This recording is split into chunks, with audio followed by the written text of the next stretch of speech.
Hey guys, John here, and today I want to be covering a brand new video which is going to be covering some of the tips that you guys can be implementing into fitness if it's something that you're looking to get into post-lockdown, and something that you can start implementing if you feel like over lockdown you've kind of slacked off a little bit and now you're not happy with the way you look and want to start getting into fitness as a method to try and combat that. So these tips are kind of are different to the ones that I uploaded beforehand. So this is the second video that I've done basically on tips for beginners.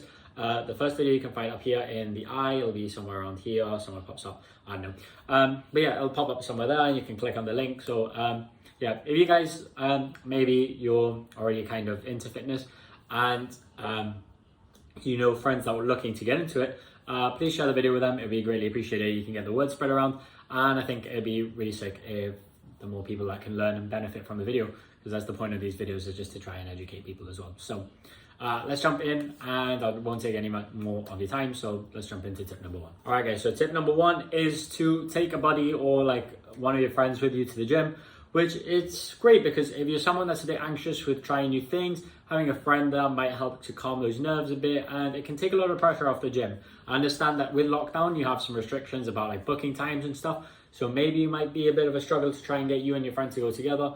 But if you can and you feel like it'll help, a lot of the times it's really easy to just kind of get a friend, especially if there's someone that already goes to the gym. You can go to the gym that they go to, or try and get one of your friends as well who's interested in starting fitness together, and you can both motivate each other to try and work together and really push each other to get to the goals that you want to get to. So whether that's fat loss, build muscle, you know, all sorts. I can understand that some people can be a bit more anxious depending on their goals. So a lot of people that are trying to lose weight can feel very anxious because they feel like they're too big to be in the gym, and they kind of feel like people look at them a lot. And the people that are super skinny as well feel like they're too small compared to everyone that's bloody massive and absolutely jacked. So I can understand that both sides of, no matter where you are, there's always there's a reason to be anxious. So the best thing to do is that every person in the gym is there to try and improve themselves as a person and their physique. So, you know, just going with that mindset that every person there is trying to look better than they did the day before. And that's the mindset you should go in with, and you'll be totally fine, and the anxiety will hopefully calm down a little bit. I can't say that for sure. I'm not someone that really suffers from it, so I can't say how crazy, like how bad your anxiety is. But, you know, if it's something that helps, maybe taking a friend with you might be something that really helps. So that's tip number one. Take a friend with you, motivate each other, kind of push each other with any other issues like that. So yeah, let's move into tip number two. All right guys, so tip number two is to ask questions. So if you are one of these people that thinks that you can fake it till you make it in the gym, it's really bad for you, because you will literally injure yourself more than you'd like to admit. And for example, if you're doing a deadlift with incorrect form, you're really going to suffer, and your back is going to hate you for it, basically. So yeah, always ask someone if there's something that you're unsure about. So that can be either one of your friends, if you're taking one of your friends and they're a bit more experienced, maybe they can guide you. Asking someone who already works out at that gym. A lot of the time people are happy to assist you if they can. Obviously not every person that goes to the gym is incredibly experienced, and yeah, and you can always ask the staff. The staff are always the best people. They're going to be the happiest people to go to when it comes to that stuff. They are never going to turn you down. It's their job. They get paid to literally help and assist you at the gym. So if you struggle for, whether it's an idea for, for a workout plan, like if you need a couple of variations to work some muscles and you just need a couple of variations, maybe they can help. You can ask them for how to do exercises properly so that you can do it with correct form and not injure yourself. And just any general inquiries about the gym and fitness. There obviously a lot of people are trained in some sort of sports background, whether it's as a PT, sports and nutrition. So there's someone that's always going to have a level of experience in something that you can go to, because a lot of the people you need like a certification to work at a gym most of the time. So obviously people are going to be there and willing to help out if they can. So yeah, just ask questions, because otherwise you're really going to hurt yourself at the gym, and you need to be have a willingness to learn. If you're going into the gym, because you can't expect to learn everything in the first day you're there. You have to be open-minded and willing to want to learn new things when you get there. So let's move on to tip number three. All right guys, so this one's a bit harder to explain, but the concept is quite essential when it comes to working out, which is really thinking about the muscles that you're working, right? So if you're doing a bicep curl, it's very easy to just kind of curl constantly like this without really any really thought. But the idea is that you want to think about the mind-muscle connections that you're making when you're training. So for example, when you're hitting a bench press, you want to be thinking about really squeezing with your chest. When you're extending, really driving with your chest and your triceps, because those are the muscles that are worked when doing those sort of movements. So the idea is that by thinking of it, you create what's called a mind-muscle connection, which is meaning that you literally think and the muscle is doing what you're thinking, right? So the idea is you want to be able to really think and squeeze that muscle as best as you can. You can do this really without any weight or anything, just when you're, so the best way I can demonstrate is if you really think about doing a bicep curl. So if you sat and just did like a bicep curl normally and really just try to focus on squeezing the bicep as you bring it up. So you're just thinking about the squeeze, and really try and feel the squeeze as you're thinking of it. Because by doing this, you are able to activate the muscle when training, because some people struggle to activate the muscle. So for example, I know chest is one of the ones that people really struggle with for activation, back as well. Bicep, triceps, not as much. People are a little bit better when it comes to connecting those. Shoulders sometimes, maybe. Abs kind of can be a little bit. So just really thinking about what areas you're working. So like if you're doing an ab exercise, is it lower abs, upper abs? You know, just really thinking about what muscles are working when you're doing those exercises. And honestly, you'll feel a lot more reward out of when you're doing your exercises. So let's move on. All right, so tip number 4 is making working out a habit. Now this one's a bit difficult to kind of really get into, but once you start it, it's quite easy to maintain. So the idea of having a habit, people say that it normally takes about 66 days to really build up a habit of doing something consistently. So obviously thinking about it, that's about just over 2 months. So it's a bit of a long procedure, but the idea is that once you have that habit built, the idea of having to be motivated to go to the gym doesn't exist anymore. You go because you have to, not because, you go because it's ingrained in your system and you want to go, rather than feeling like you have to go and just feeling forced into going. So the idea is that you can do this by a bunch of different ways, whether you're creating you have your workout plan, you stick to that, you do it every day, strictly for 2 months, and you'll be all right. People like to use different forms of motivation. Sometimes if it's going with a friend, sometimes if it's someone that you don't see a lot, then going to the gym with them and seeing them is a great motivational tool.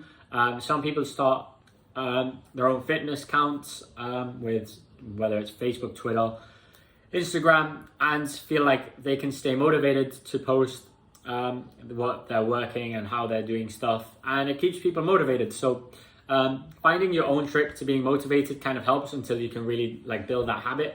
But once you have that habit, you basically feel so free. You just go to the gym whenever you need to, and you're pretty much sorted. Obviously, I feel like sometimes, obviously, we all have days where we're not feeling about going, but having that habit will just make you go anyway, and you'll feel like, yeah, that was so much better. I'm glad that I went. So building the habit and trying to find something to keep you motivated whilst you build it is always great. So like I've said, tools to doing that are just going with a friend that you don't see very often, and and trying to use it as a method to keep busy by using social media and stuff. Especially now with lockdown, I don't think motivation is going to be very hard to come by because everyone just wants to get out of the house. So I'm pretty sure everyone will be all right with that one. So let's move on. All right, so tip number 5 is to basically have a bit of a rest, because as much as I can speak about this from personal experience, that every person that joins the gym wants to go every day, and it's understandable because if it's something that you're paying for, you want to get the money out of it.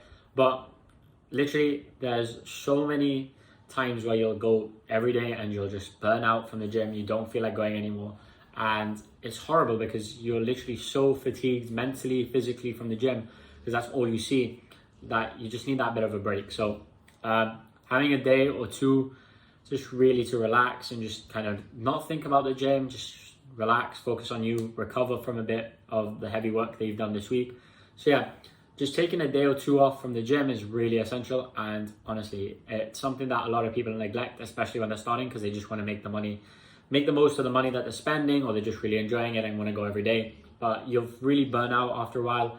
So just having a break here and there is really important. So just make sure they're taking a day or two off from your 7-day plan, and just delegate that to a rest day, because you really need that, honestly. All right, guys. So tip number 6 is setting short-term goals rather than massive long ones.